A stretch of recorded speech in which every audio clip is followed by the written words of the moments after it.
Not only for women, even ಈಗ ಅವರ partner ಕೂಡ ಜನರಲ್ ಹೆಲ್ತ್, ಹೌದು ಜನರಲ್ ಹೆಲ್ತ್. ಪ್ಯಾಸಿವ್ ಸ್ಮೋಕಿಂಗ್ ಆಗುತ್ತೆ. ಈಗ ಹಸ್ಬೆಂಡ್ ಸ್ಮೋಕ್ ಮಾಡ್ತಾ ಇದ್ದಾರೆ, ಪಾಪ ವೈಫ್ಗೆ it becomes passive smoking. I have seen so many couples, ಅವ್ರ ಹಸ್ಬೆಂಡ್ ಚೆನ್ನಾಗಿರ್ತಾರೆ, wife having lung cancer because of husband's smoking issues. So that's very unfortunate. So I think ಎಲ್ಲರೂ ಎಚ್ಚೆತ್ಕೋಬೇಕು ಅದನ್ನು. True ma'am. ಹಾಗೆ ಎಲ್ಲ ಡಯಟ್ ನಾರ್ಮಲ್ ಇರುತ್ತೆ, lifestyle ಎಲ್ಲನೂ ಚೆನ್ನಾಗಿದ್ರು ಕೂಡ ಸಮ್ಟೈಮ್ಸ್ ಪೀರಿಯಡ್ಸ್ ಇರ್ರೆಗ್ಯುಲರ್ ಆಗುತ್ತೆ. ಸೊ ವೆನ್ ಟು ವರಿ ಅಂದರೆ ಪೀರಿಯಡ್ಸ್ ಇರ್ರೆಗ್ಯುಲಾರಿಟಿ ನಾರ್ಮಲ್ ಆಗಿ ಹೆಣ್ಮಕ್ಳಲ್ಲಿ ಆಗ್ತಾನೆ ಇರುತ್ತೆ. ಸೊ ಯಾವಾಗ ವರಿ ಮಾಡಬೇಕು ಅಂತ? ಈಗ ಪೀರಿಯಡ್ಸ್ ಇರ್ರೆಗ್ಯುಲರ್ ಅಂದರೆ ಈಗ 45 ದಿನಕ್ಕೆ ಆಗ್ತಾ ಇದ್ದರೆ that is not irregular. Okay. 25 ಡೇಸ್ಗೆ ಆಗ್ತಾ ಇದ್ರು that is not irregular. 2 months once ಬರ್ತಾ ಇದ್ದರೆ ರೆಗ್ಯುಲರ್ ಇಂಟರ್ವಲ್ಸಲ್ಲಿ ದಟ್ ಈಸ್ ಆಲ್ಸೋ ನಾರ್ಮಲ್. ಈ ತಿಂಗಳು 10 ದಿನಕ್ಕೆ ಬಂದು, ಮುಂದಿನ ತಿಂಗಳು 1.5-2 ತಿಂಗಳಿಗೆ ಬಂದು, ಅದಾಗಿ ಕಂಟಿನ್ಯೂಯಸ್ ಬ್ಲೀಡಿಂಗ್ ಆಗ್ತಾಯಿದ್ದು, ಇದು ಇರ್ರೆಗ್ಯುಲರ್ ಪ್ಯಾಟರ್ನ್.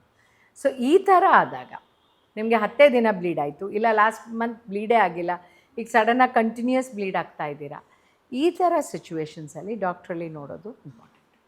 ಈಗ for example this is May month ಅಲ್ವಾ, ಏಪ್ರಿಲ್ 15th ಆಯಿತು ಅಂತ ಅಂದ್ಕೊಳ್ಳೋಣ, ಎಲ್ಲಿವರೆಗೂ ಮೇಯಲ್ಲಿ ಯಾವ ತಿಂಗಳಲ್ಲಿ ಆಗೋವರೆಗೂ ಅದು ನಾರ್ಮಲ್ ಆಗಿರುತ್ತೆ ಅಂತ?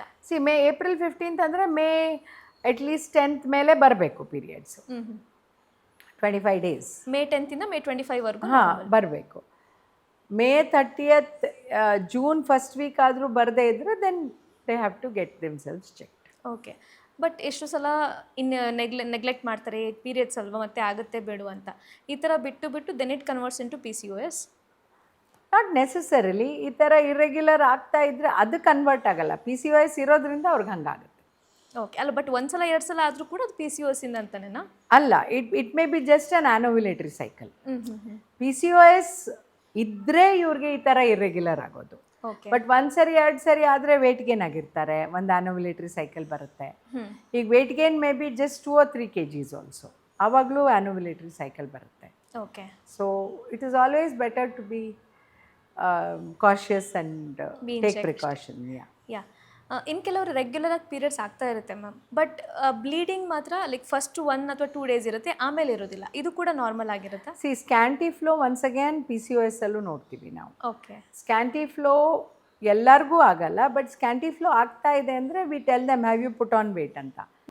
ಇನ್ನು ಕೆಲವರಿಗೆ ಡಿಸ್ಚಾರ್ಜ್ ಬ್ರೌನ್ ಕಲರಲ್ಲಿರುತ್ತೆ. ಸೊ ಯೂಶ್ವಲಿ ನಮ್ಮದು ನಾರ್ಮಲ್ ಡಿಸ್ಚಾರ್ಜ್ ಬ್ಲೀಡಿಂಗು ರೆಡ್ಡಲ್ಲಿರುತ್ತಲ್ಲ, ಬ್ರೌನಲ್ಲಿದ್ದರೂ ಅದು ನಾರ್ಮಲ್ ಆಗುತ್ತಾ ಅಥವಾ ಅಬ್ನಾರ್ಮಲ್ ಅಂತ ಆಗುತ್ತಾ?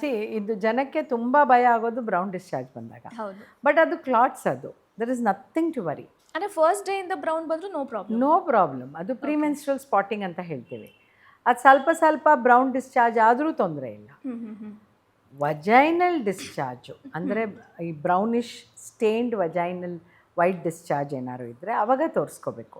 ಬಟ್ ಪೀರಿಯಡ್ಸ್ ಬ್ರೌನ್ ಆಗಿ ಬಂದರೆ ಹೆದರ್ಕೊಳ್ಳೋ ಅಂಥದ್ದೇನೂ ಇಲ್ಲ. ಸ್ಕ್ಯಾಂಟಿ ಫ್ಲೋ ಇದ್ದಾಗೂ ಬ್ರೌನ್ ಬರುತ್ತೆ, ಆಮೇಲೆ ಪೀರಿಯಡ್ ಮುಗಿದ್ಮೇಲೆ ಈಗ 3 days ಬ್ಲೀಡ್ ಆಗಿರುತ್ತೆ, ಅದಾಗಿ 2 days ಬ್ರೌನಿಶ್ ಡಿಸ್ಚಾರ್ಜ್ ಬರುತ್ತೆ. Correct. So that is completely normal. Okay. ಈಗ ಮ್ಯಾಮ್, ಈ ಹಾರ್ಮೋನಲ್ ಇಶ್ಯೂಸಿಂದ, ಚೇಂಜಸ್ಸಿಂದ ಮಹಿಳೆಯರಲ್ಲಿ ಸಾಕಷ್ಟು ಪ್ರಾಬ್ಲಮ್ಸ್ ಆಗ್ತಾ ಇದೆ, ಎಸ್ಪೆಷಲಿ ಹೇರ್ ಫಾಲು. ಸೊ ಅದಕ್ಕೆ ಏನೇನು ಟ್ರೀಟ್ಮೆಂಟ್ ಇದೆ ಅಂತ? Hair fall normally hair fall ಆಗುತ್ತೆ, ಒಂದು 7 years ಒಂದು ಸರಿ ಹೊಸ ಹೇರ್ ಹುಟ್ಟುತ್ತೆ ಅಂತ. ಸೊ ಹೇರ್ ಫಾಲು ಅದು ಪೆಥಲಾಜಿಕಲ್ ಆಗಬಾರ್ದು. 50 to 100 stands of hair per day normal.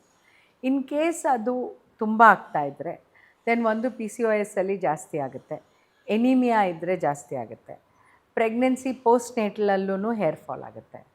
ಪ್ರೆಗ್ನೆನ್ಸಿಯಲ್ಲಿ iron ಎಲ್ಲ ತೊಗೊಳೋದ್ರಿಂದ ಕೆಲವ್ರಿಗಾಗುತ್ತೆ, ಕೆಲವ್ರಿಗಾಗಲ್ಲ. ಈಗ IVF ಟ್ರೀಟ್ಮೆಂಟ್ ನಾವು ಕೊಡುವಾಗ ಆವಾಗಲೂ ಒಂದು ಸ್ವಲ್ಪ ಹೇರ್ ಫಾಲ್ ಆಗುತ್ತೆ, ಕೆಲವ್ರಿಗೆ, ಎಲ್ಲರಿಗೂ ಅಲ್ಲ. ಬಟ್ ಇದು ಯಾವುದೇ ಹೇರ್ ಫಾಲ್ ಇದ್ದರೂ ಇದೆಲ್ಲ ಇದ್ರ ರಿಲೇಟೆಡ್ಡು, ಅಂದರೆ ಹಾರ್ಮೋನ್ ರಿಲೇಟೆಡ್, ಇಲ್ಲ there is a cause. But ಕೆಲವು ಸರಿ ಹೇರ್ ಫಾಲ್ ಸುಮ್ಮನೆ ಆಗ್ತಾ ಇರುತ್ತೆ, ಆವಾಗ ಡರ್ಮಟಾಲಜಿಸ್ಟ್ ಹತ್ರ ಹೋಗಿ ತೋರಿಸ್ಕೊಳ್ಳೋದು ಒಳ್ಳೆಯದು, ಯಾಕೆಂದರೆ ಅದು ಪೆಥಲಾಜಿಕಲ್ ಆಗಬಾರ್ದು. And hair usually hair fall, hair health I would say, ಅದು ಬೇಸಿಕಲಿ ಹೆರಿಡಿಟ್ರಿ. ಕೆಲವ್ರಿಗೆ ಥಿಕ್ ಲಸ್ಟ್ರಸ್ ಹೇರ್ ಇರುತ್ತೆ, ಇನ್ನು ಕೆಲವ್ರಿಗೆ ಸ್ಕ್ಯಾಂಟಿ ಅಥವಾ ಇವನ್ ಥಿನ್ ಸ್ಪಾರ್ಸ್ ಹೇರ್ ಇರುತ್ತೆ.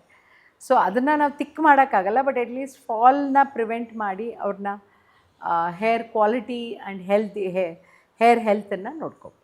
ಓಕೆ. ಏನಾದರೂ ಸಪ್ಲಿಮೆಂಟ್ಸ್ ನೀವು ಸಜೆಸ್ಟ್ ಮಾಡ್ತೀರಾ ಓವರ್ ಆಲ್ ಹೆಲ್ತ್ ಮತ್ತು ಹೇರ್ ಹೆಲ್ತ್ನ ಇಂಪ್ರೂವ್ ಮಾಡಿ? ಯೂಶ್ವಲಿ ನಾವು ಕೊಡೋದು calcium and vitamin supplements. Okay. ಇವರು ಇವನ್ ಡರ್ಮಟಾಲಜಿಸ್ಟು ಹಾಗೆ ಕೊಡ್ತಾರೆ. ಬಯೋಟಿನ್ ಇದೆಲ್ಲ ಮಿಕ್ಸ್ಚರ್ ಇರೋದು ಒಂಥರ ಕಾಕ್ಟೇಲ್ ಒಂದು ಟ್ಯಾಬ್ಲೆಟ್ ಕೊಡ್ತಾರೆ. ಸೊ ಅದು ತೊಗೊಂಡ್ರೆ